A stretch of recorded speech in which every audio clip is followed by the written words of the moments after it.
புகழ்ச்சிக்கு மயங்கிய காகம்.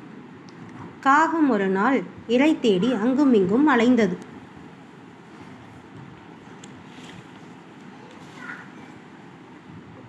கீழே கிடந்த ரொட்டி துண்டை காகம் கண்டது.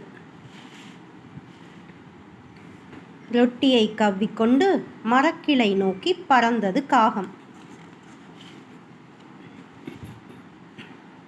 ஒரு மரக்கிளையின் மீது அமர்ந்து ரொட்டியை உண்ண எத்தனித்தது காகம்.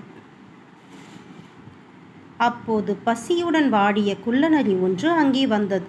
காகத்திடமிருந்து ரொட்டியை கவர்ந்துண்ண நினைத்த நரி ஒரு திட்டம் தீட்டியது.